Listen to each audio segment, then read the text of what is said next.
ketika kita ngambil sebuah video, bukan ngambil sebuah video, tapi kita misalnya mau buat satu adegan video untuk perusahaan A, apa keinginan perusahaan A itu dalam membuat video itu bisa tersampaikan, tujuan dari si perusahaan itu membuat video.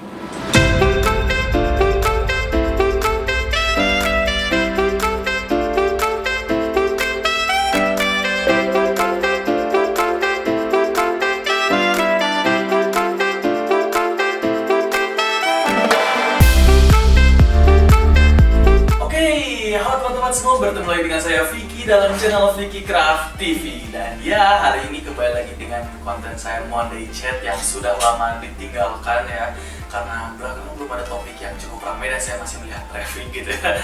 Ya intinya ada kesibukan sebenarnya gitu, dan alhamdulillah sekarang udah mulai ada lagi waktu untuk kembali ke Monday Chat kita hari ini gitu. Dan kebetulan hari ini kita mau ngobrol-ngobrol perihal video gitu ya, apalagi untuk dunia komersial gitu. Jadi mungkin kalau yang ngobrol tentang video dalam dunia art gitu ya, atau dalam dunia konten udah banyak gitu, tapi kalau yang ngomongin dunia komersialnya, dunia pekerjaannya mungkin jarang gitu ya, karena masih banyak perdebatan gitu, kayak aku nih pengen pakai transisi gini gitu, tapi di pekerjaan mungkin nggak terlalu kepake kayak gitu kan. Nah, daripada adanya debat yang terlalu jadi pro kontra gitu, mending kita langsung ngobrol aja di sini dengan ahlinya gitu, dimana saya sudah mengundang sendiri bersama saya sekarang sini. Halo, assalamualaikum Om Gun. Nah, di sini ya kita bersama Om Gunawan selaku seorang videografer yang sudah lama, ya, orang yang sudah bergelut di dunia videografi cukup lama ya istilahnya. Berapa tahun Om kalau boleh tahu? Dari tahun 2017 sih. 2017 ya sampai 2007. 2007. Oh, 2007 udah hampir 15 tahun ya guys. 2007 kalau saya ingat itu hampir 15 tahun gitu. Oke, sebelumnya Om, saya udah mau terima kasih dulu gitu Om, karena udah mau hadir di podcast saya hari ini, di Monday Chat kita hari ini gitu. Dan alhamdulillahnya hari ini kita bisa ngobrol-ngobrol langsung perihal videografi dalam dunia komersial kayak gitu. Oke Om, sebelumnya pengen tahu dulu dong Om sejarahnya Om waktu pertama belajar video gimana? Jadi sebetulnya video itu adalah secara tidak sengaja karena pendidikan saya itu adalah perhotelan. Kuliah dong? Saya kuliah di Bali. Perhotelan. Terus setelah lulus saya bekerja di bidang perhotelan di Bali, di Bandung, terus di mana-mana lah pernah saya kerja. Nah, terus karena sesuatu hal dan saya harus berhenti di dunia perhotelan, akhirnya saya tidak tahu apa yang harus saya ambil untuk profesi saya. Gitu kan. Terus saya akhirnya berjualan di pinggir jalan selama hampir setahun lebih lah. Jualan apa Om kalau boleh tahu? Itu saya dulu membuat alarm motor. Alarm motor ya? Jadi alarm motor, terus saya inovasi, terus saya pasang alarm motor 25.000 di pinggir jalan di Pasteur waktu itu. Oh, di Pasteur. Karena rumah saya kan di Gunung Batu, Palisat. Terus tiba-tiba ada teman saya secara tidak sengaja ketemu, dia juga mau pasang alarm.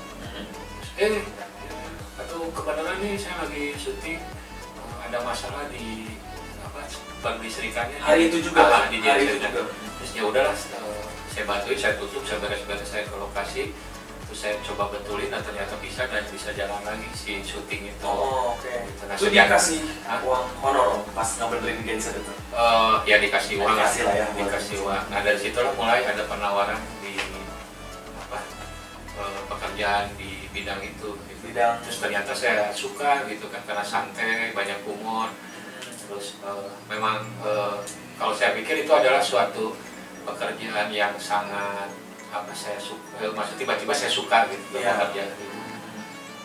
Sejalan dengan waktu tiba-tiba tahu itu kejadiannya tahun 2005 kalau nggak salah. 2005. Nah 2007 ada penawaran kerjaan di salah satu stasiun TV lokal. Pada saat itu lowongannya itu adalah audio man.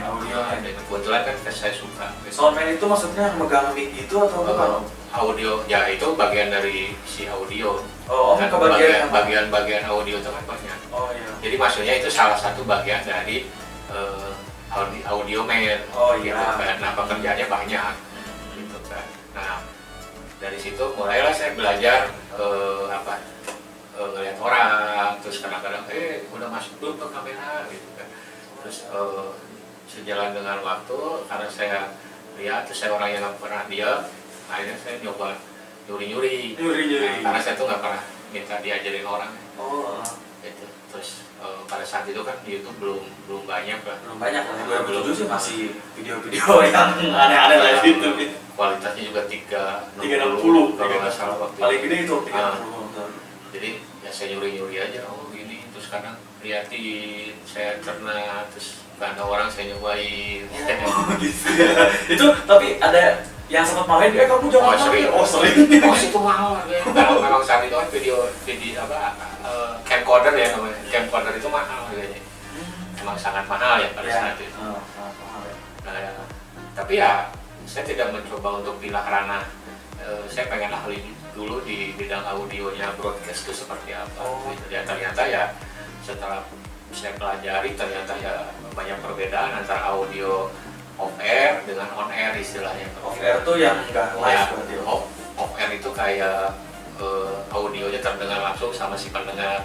Contoh misalnya band nih di panggung atau talk show kedengar suaranya sama peserta di ruangan itu off air. Kalau on air kan lebih ke kita record atau kita langsung live kan. Nah itu ada perbedaan-perbedaan yang sangat jauh kalau saya pikir. Jadi cara setting itu beda banget. Settingnya beda itu untuk di audio. Terus lama-lama akhirnya pada saat itu saya ingat ada satu program di TV itu. Si kameramennya tuh entah kenapa nggak datang gitu kan. Terus ya udahlah saya beranikan diri untuk menjadi seorang kameramen gitu kan. Nah pada saat itu saya belum secara langsung saya tuh tidak pernah megang kamera dan lain-lain. Tapi kata produser ya udahlah kita jalan aja gitu kan. Berarti itu awalnya dengan ya kayak sengaja gitu ya, istilahnya. maksudnya dengan keberanian dan nekat. Itu satu program stasiun TV nggak ada kameramennya, ya udah saya ambil. Berani sekali ya om ini.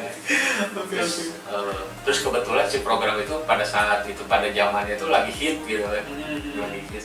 Ya biasa aja sih sebenarnya kan, karena saya setiap hari ngeliat. Nah beda jauh dengan apa yang dilakukan sama mereka. Ya hasilnya juga hampir sama lah dengan yang senior. Cuman dari situ ya udahlah saya nggak coba untuk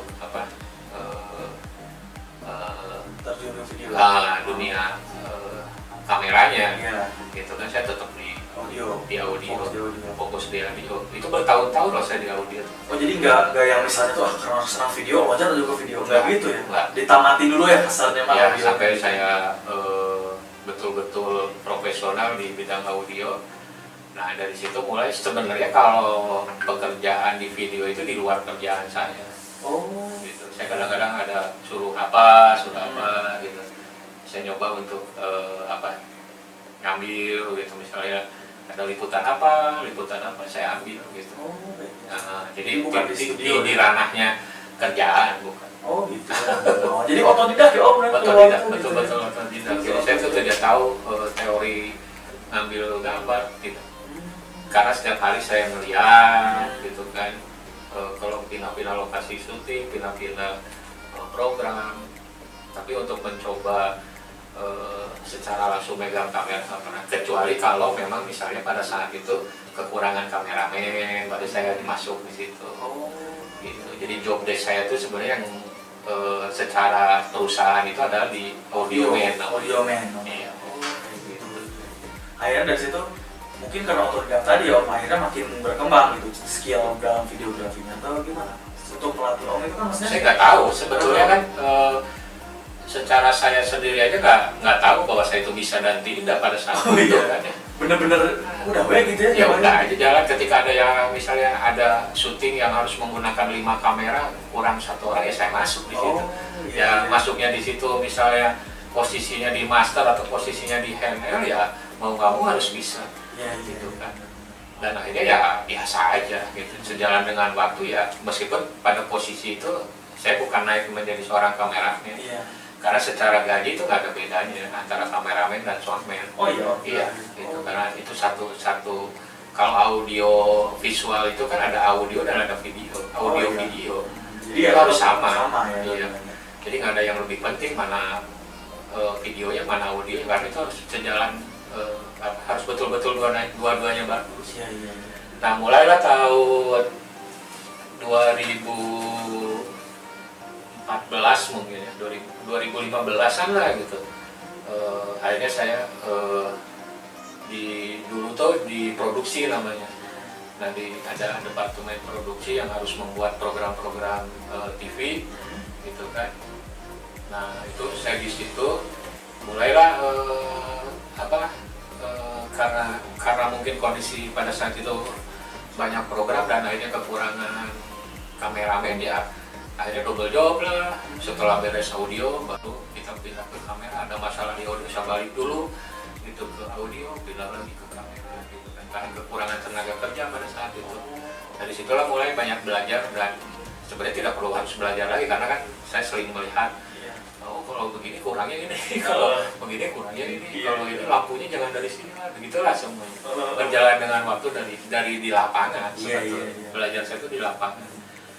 Nah mulai ketika ada satu perubahan di dunia televisi di Indonesia yang mengharuskan TV nasional itu punya di lokal, akhirnya diakuisisi lah tempat kerja saya itu sama stasiun TV nasional. Nah dari situlah saya berubah jabatan di studio pada saat itu. Jadi kalau di studio itu semua dilakukan, termasuk kameranya, pokoknya semua yang ada alat-alat di studio itu kita harus bisa. Itu semua karyawan harus gitu Om? Enggak, ada divisinya. Pada saat itu saya berdua di studio. Jadi megang studio, penguasa studio itu 2 orang. Jadi nggak boleh misalnya di studio tuh ada siapa bagian audio doang gitu. Nggak boleh, harus bisa kamera. Pokoknya semua. Itu studio kudu bisa ngoperasi semua. Semua harus bisa. Meskipun pada pelaksanaannya nanti ada PKL yang dari sekolah. Sebenarnya kan kalau hanya megang aja siapapun bisa. Gitu, ketika sudah jalan tuh. Gitu. Nah dari situlah banyak belajar di video. Gitu. Nah salah satu tugas saya itu adalah namanya nge-play berita. Nge-play berita. Jadi berita ke satu, ini beritanya ini, gambarnya ini. Nah, itu saya harus nyari karena ketika ada kesalahan, misalnya si pembawa berita membawakan berita A, yang keluar gambarnya B misalnya membawanya berita banjir yang keluar longsor gitu. Nggak boleh. Dunia berita longsor yang datang makanan, nah itu kan harus teliti ya, karena pada saat itu live gitu, karena kalau live itu kan harus kesalahannya nol gitu. Nah dari situlah mungkin karena keseringan tiap hari, bayangin tiap hari ngelihat video-video orang lain di otak tuh terserap gitu. Jadi karena melihat ya gitu. Nah sebenarnya dunia videografer mandiri itu ya setelah saya keluar kerja. Di tahun 2016 atau 2016 kalau 2016. Nah mulai saya berpikir bahwa saya harus usahakan gitu kan. Dari situlah saya coba di bidang dokumentasi. Jadi ceritanya cukup panjang ya, dari awal ketika dari audio ya Om ya, begitu masuk video gitu. Dan sekarang dokumentasi Om, sampai sekarang masih terima Om jasa dokumentasi? Sampai sekarang masih. Karena itu sebenarnya pekerjaan yang disukai, yang akan bisa panjang. Jadi emang Om hobi ya? Video itu hobi. Oke.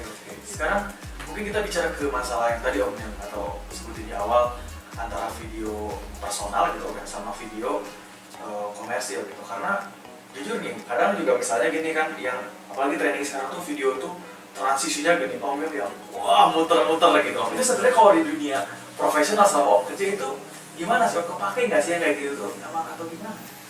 Mungkin ada bagian tertentu yang bisa kita pakai, ada bagian tertentu yang kita harus hilangkan. tergantung durasi, biasanya dari durasi ya. Durasi. Kalau durasinya pendek atau kita sebut dengan bumper lah, atau misalnya highlight dari sebuah tayangan, sah-sah aja menggunakan itu. Menggunakan transisi kayak gitu. Transisi atau yang lebih pendek lagi mungkin yang hanya 15 detik dan apa itu masih mungkin bisa dilihat orang ya. Dinikmati lah, meskipun makna yang terkandung dalam video itu apa gitu kan. Jadi sebenarnya kalau dunia apa tadi pekerjaan atau kita nyebutnya ada video corporate komersil yang intinya tuh bukan sebenarnya di apakah pakai transisi atau pakai apa, tapi lebih ke isinya nyampe tidak gitu kan. Jadi ketika kita ngambil sebuah video, bukan ngambil sebuah video, tapi kita misalnya mau buat satu adegan video untuk perusahaan A, apa keinginan perusahaan A itu dalam membuat video itu bisa tersampaikan tujuan dari si perusahaan itu membuat video.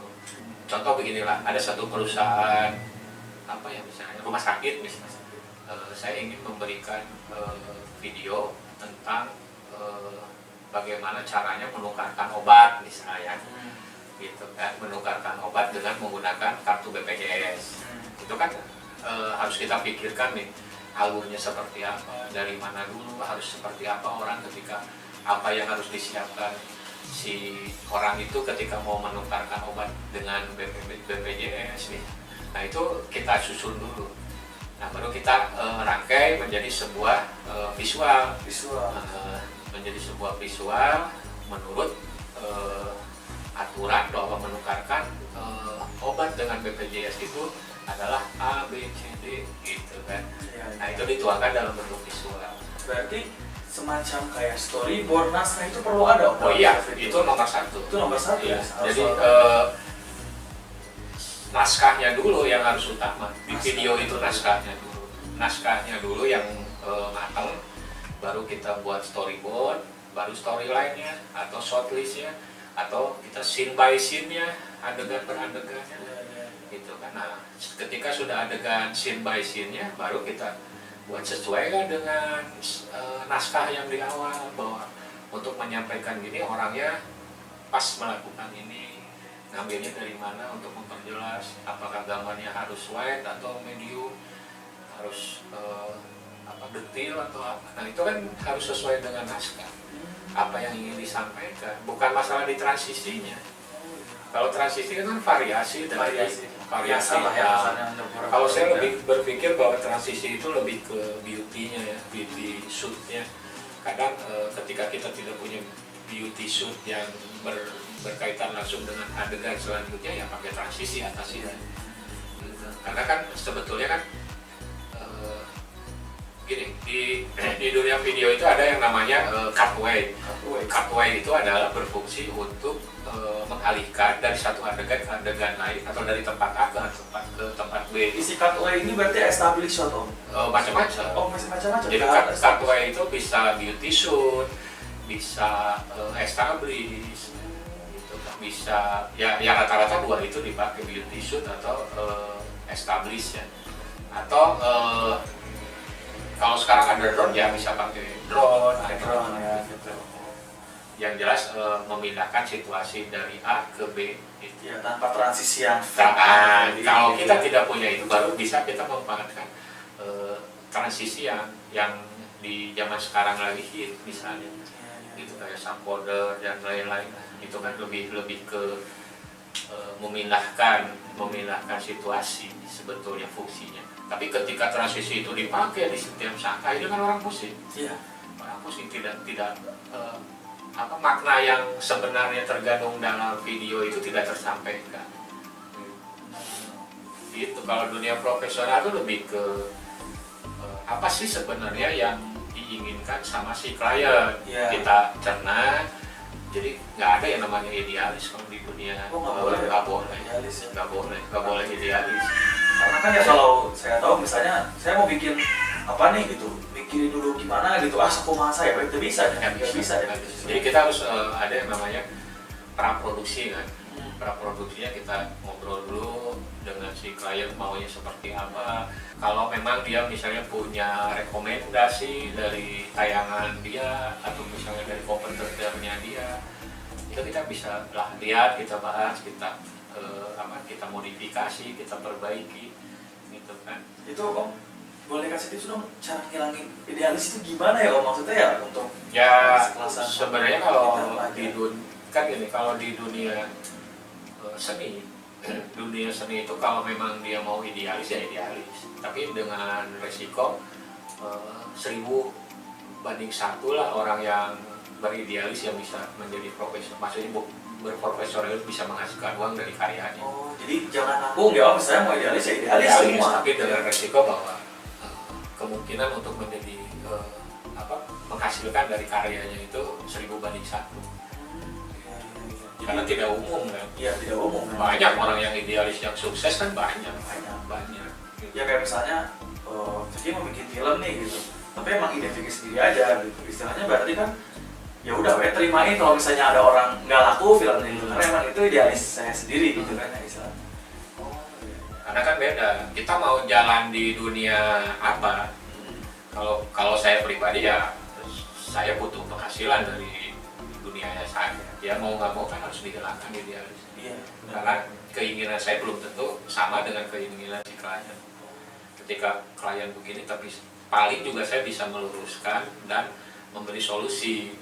Contoh misalnya gini, ada satu adegan yang kira-kira nggak bagus kalau kita buat menurut si perusahaan, ini harus dibuat. Tadi juga Pak boleh seperti ini, tapi mungkin nggak ditambahin adegan ini sedikit biar nanti lebih halus, oh iya, nggak paling juga begitu. Jadi idealis kita bisa masuk, tapi hanya sebagai penyempurna di adegan-adegan yang memang diinginkan sama si klien. Gitu. Jadi nggak boleh misalnya apa ada saya mah yang maunya bisa ya, tapi kita harus ngikutin klien. Cuman kalau kita punya ide sendiri, tetap kita harus diskusiin sama klien gitu. Kita harus jadi bentuknya bukan ide kita, bukan punya ide kita didiskusikan, tapi idenya dia masuk ke kita cerna. Kalau memang kira-kira ada yang akan hasilnya akan jelek, baru kita masukin ide kita. Oh iya. Gitu kan. Misalnya Pak adegan ini kalau begini itu nanti kelihatannya nanggung atau janggal, tapi kita buat adegan ini, atau kita buat dari sini dulu biar nanti nyambung gitu. Oh iya bagus gitu. Biasanya suka diterima. Setelah kita hasilnya sudah beres, misalnya sudah masuk ke editing dan jadi, nanti dia tinggal di review, terus dia oh iya ya ternyata hasilnya lebih bagus. Iya. Nah itulah yang membuat kita jadi dipercaya sama si klien. Sebenarnya kan simpel, ketika si klien itu puas dengan hasil yang dia inginkan, udah beres. Benar. Sekalipun idealis kita nggak masuk, tapi ya menurut orang lain misalnya contoh ketika saya buat A, terus si klien sudah puas, tapi misalnya teman kita sesama pegiat itu apa sih hasilnya jelek gitu, ya itu bukan urusan saya gitu kan. Urusan saya dengan klien kan sudah ditutup, dia puas, dia bayar saya, ya udah. Ketika si klien misalnya upload di medsos atau di mana, terus teman-teman atau misal pegiat yang sama melihat itu dibuat sama siapa, kok jelek gitu ya. Itu kan haknya mereka untuk menilai. Itu Om pernah mengalami hal seperti itu? Sering. Itu menghadapinya gimana sih Om? Karena kan pasti kalau untuk orang yang baru terjun pasti yang kalau sekarang tuh kena mental, kalau istilahnya gitunya disebut. Saya bikin video dokumentasi, kamu biasa aja videonya gitu, masa yang gitu kamu dibayar mahal? Itu Om sendiri menghadapinya gimana? Kalau ya itu kalau saya sih lebih ke di awal dulu kita deal-dealan, kita ngobrol banyak dengan klien. Enggak, ini mas sama orang yang nyinyir kita. Iya, maksudnya. Nah, ketika misalnya hasilnya tidak sesuai, kita punya alasan kuat. Alasan kuat kepada mereka yang menyinyir kita. Gitu kan, bahwa kita berbuat seperti itu, prosesnya tidak seperti yang mereka bayangkan. Iya benar. Gitu kan. Jadi mereka hanya berpikir dari mata orang, dari hasilnya. Padahal kan perannya tuh sebenarnya di perannya itu yang penting. Iya. Jadi ketika misalnya contoh gini lah, saya dulu pernah ngalamin misalnya saya mengerjakan di perusahaan A, terus tiba-tiba ada orang lain yang mau masuk ke perusahaan itu dengan menjelekkan hasil karya saya misalnya, terus dengan harga yang bisa lebih murah dan lain-lain. Terus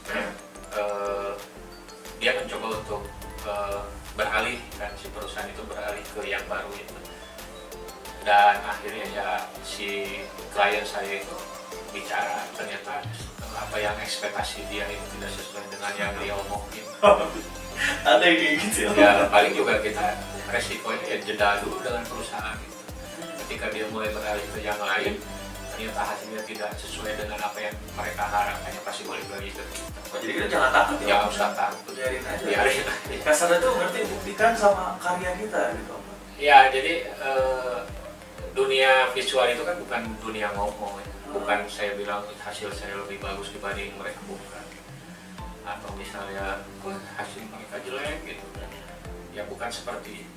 Tapi kan yang di dunia kita itu adalah dunia di mana hasilnya itulah yang akan menilai gitu kan. Jadi misalnya kita membuat sebuah video itu sudah jadi gitu kan. Terus saya nggak mungkin bilang video saya bagus, tidak seperti itu. Biarlah mereka yang menilainya sendiri gitu.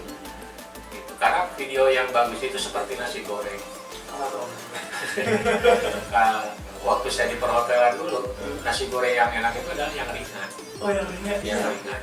Jadi ketika kita misalnya terlalu banyak micin atau terlalu banyak garam, terlalu banyak bumbu, itu akan membuat nasi goreng itu enak, betul, enak. Tapi dimakannya sedikit. Karena terlalu sudah enak. Oh iya paham ya, karena dia terlalu karena baru makan sedikit aja udah kayak manis teuing atau terlalu murah atau terlalu asin. Kalau nyobanya hanya sesuap dua suap tuh masih aman. Mereka tuh nasi gorengnya enak. Tapi ketika dia harus makan Satu piring dia nggak habis. Itulah bagaimana caranya. Jadi nasi goreng itu harus dibuat ringan rasanya. Jadi ketika dia makan nasi goreng itu ya tidak terasa bahwa dia lagi sedang makan nasi goreng. Itu filosofi bagus untuk masuk ke video ya gitu. Jadi akhirnya saya mencoba untuk membuat sebuah video itu yang ringan, yang bisa dimengerti orang gitu kan. Daripada harus orang itu ngelihat mikir lama gitu. Apa sih video ini? Iya. Bagus itu aja gitu. Dan rata-rata video yang bagus itu ya orang tidak akan bisa menilai bahwa ini video bagus. Ya berjalan aja gitu aja. Dia kok taunya dia menikmati aja. Tapi proses pembuatannya itu belum tentu bisa semua. Iya. Banyak kejadian misalnya, bedanya nyiar video itu gampang. Tapi ketika dia melakukan dengan hal yang sama, hasilnya pasti beda. Pasti beda. Pasti beda. Tidak sesuai yang ternyata jadi hasilnya gini, padahal kan secara teori gambarnya kira-kira unggul. Sama-sama aja padahal sama-sama aja, tapi kenapa hasilnya bisa berbeda? Itulah. Nah, terus kalau misalnya kayak itu sekarang tuh marak tuh color grading. Jadi nih kalau misalnya saya nih, kebetulan saya ngajar juga satu sekolah, dia suka yang dipujinya tuh gini, wah editingnya keren, color gradingnya keren, gitu. Itu ini memang hal yang penting dalam video itu yang jadi utama atau gimana antara editing dan kan tadi saya udah bilang bahwa di video itu yang utama adalah narasi ya. Naskahnya dulu yang utama itu adalah itu. Nah naskahnya itu mau dibuat seperti apa nantinya gitu kan, apakah misalnya naskahnya hanya jadi sitcom, menjadi sitcom itu sinetron komedi, atau mau jadi dokumenter atau menjadi semi dokumenter, mau jadi film, mau jadi film apa. Nah baru kaitannya dengan pendukungnya nanti gitu kan. Kalau kita mau dibuat menjadi film atau short movie, grading pasti perlu. Grading. Kalau untuk film itu berarti grading perlu. Jadi ada aturan, bukan aturan sih, lebih ke kebiasaan orang ketika kita membuat sebuah film itu ada unsur-unsur yang harus terpenuhi bahwa itu adalah sebuah film. di luar narasi ya, di luar naskah. Ya misalnya setelan video harus di 24 fps, itu karena kaitannya dengan mata kita, atau misalnya dengan lebih gelap gitu. Nah, itu kan Tergantung ceritanya ya. ya gitu kan. Nah, unsur-unsur seperti itulah yang harus terpenuhi kalau memang video itu masuknya ke short movie atau ke film. Gitu. Beda lagi kalau misalnya kita buat sinetron, itu kan branding kayaknya sebetulnya kan hanya memperindah. Bahkan beda ya, sinetron dengan film itu beda. Beda jauh. Meskipun mereka sama-sama dua-duanya tontonan gitu ya, beda karakter. Oh, iya guys. Jadi ternyata ada beda juga antara sinetron dan film. Bisa kayak kamu tuh orangnya sama gitu. Kayak Kalau film lebih kalau saya lihat sepintas saja pasti akan bisa melihat bahwa ini adalah lebih ke arah film atau lebih ke arah sinetron atau sitkom. Nah itu beda sih. Kalau saya bukan saya menjudge beda, tapi ini mah menurut pandangan saya aja sih. Kalau orang mau memandang beda silakan gitu, tapi pasti akan beda terasa gitu. Nah, terakhir nih Om, untuk tipsnya nih untuk teman-teman yang mungkin mau terjun ke dunia videografi, nah, sebagai pekerjaan profesionalnya gitu, itu ada tipsnya Om? Ya tipsnya ya mencoba untuk memuaskan klien aja. Gitu. Jadi bagi orang yang mau terjun ke dunia videografi atau ke dunia dokumentasi, ya kita mencoba untuk memenuhi semua keinginan klien. Ketika klien itu sudah terpenuhi, ya kedepannya pasti lebih gampang nyari, karena si klien ini akan berbicara ke saya menggunakan ini bagus sih. Jadi tidak ada aturan khusus. Nah, ketika misalnya kebutuhan klien itu kita belum bisa, ya kita cari belajar. Klien misalnya gini lah, ada satu perusahaan besar ingin ke saya membuat satu dokumentasi tentang dokumenter pembangunan satu area, tapi dia pengen dibuat Timberland. Wah, kebayang buat Timberland seperti apa ya, kita cari gitu. Alatnya harus pakai apa, penggunaannya dari awal fondasi sampai nanti peresmian, itu kan butuh waktu yang jangka panjang. Ya tinggal dicari, oh bisa Pak, gini-gini, oh iya betul gitu kan. Jadi pasti ada sih keinginan klien yang aneh-aneh, tapi sebisa mungkin ya kita penuhi. Kalau memang misalnya tidak terpenuhi, paling kasih choice. Kasih pilihan. Nah, pinter-pinternya kita sebagai videografer untuk mengemasnya. Kalau saya rasa kalau pengambilan gambar dan lain-lain itu bisa belajar lah di YouTube ya, bisa belajar di YouTube. Tapi cobalah kalian belajar dari naskah dulu. Dari naskah ya. Kalau saya lebih ke naskah dulu. Naskah dulu, jadi cerita, pokoknya isi videonya dulu kan. Oke, jadi itulah dia teman-teman tadi untuk yang mau terjun ke dunia videografi. Ternyata yang paling awal harus kalian pelajari itu adalah naskah ya, cerita dan isi dari videonya. Jadi bukan editingnya yang harus macam-macam gimana, atau bukan color gradingnya gimana, tapi ke dalam naskahnya dulu, dalam isi cerita dari videonya dulu, kayak gitu.